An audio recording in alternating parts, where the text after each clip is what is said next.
The images from that day 911, what is your emergency? etched Somebody shooting up the school at Stoneman. in our memories. When you heard about the Parkland shooting, what was going through your brain? I was nervous, I was sad, I was angry at someone that could take 17 lives. He could have went to that school and came to our school next if he had the time, if he wanted to. It could have been us, they say. People didn't come to school.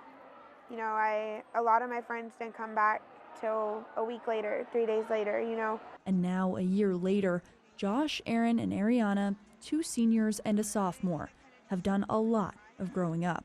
They had no choice. Like, how could someone do something like that? The pain will never be gone. Those kids will never hear a fire alarm the same way. They're traumatized. They now see the world and their classmates through a different lens. And I think that kind of just opened our eyes to that we can't be afraid anymore because we have to be prepared. Prepared for the next school shooting. Not if, but when. I feel in earlier years, mental illness or social wellness, it wasn't a big topic.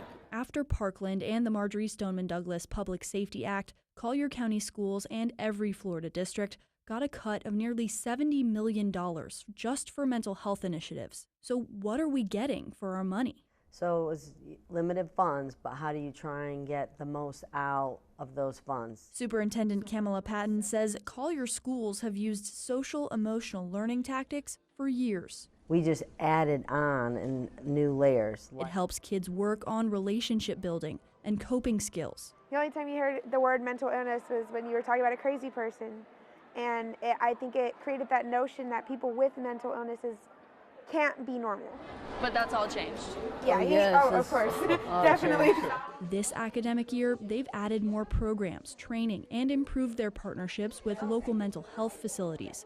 But the biggest help to all our districts, adding more psychologists and social workers to schools who are starting important conversations. I feel like if they didn't break that barrier with us, we would be 4 years behind, and some of the high school wouldn't be here because there is no help, and I feel like we've grown a lot. You know, I think it's really important that we focus on those kids who don't have anybody. Keeping those conversations going is vital.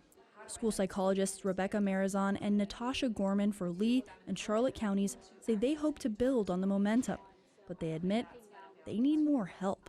But we just need the people and the time to be able to provide more small groups, more individual counseling. There's just so much need, but there's just not enough time of the day to help all these kids. In the meantime, counselor coordinator Steve McFadden says students are taking on a role all their own. And what we're seeing are kids who are taking the time to notice each other, reach out to each other, include each other, and it mitigates a lot of problems. Working from tragedy. Like teachers, students become more concerned about one another. They realize that people are going through things and they're going to do something about it. To positive change. Where teachers care more, administration cares more, students care more for more students. I feel like that's working. I feel like everything is just getting better for everyone around here. And it's coming from kids growing up worried less about homecoming and homework, and instead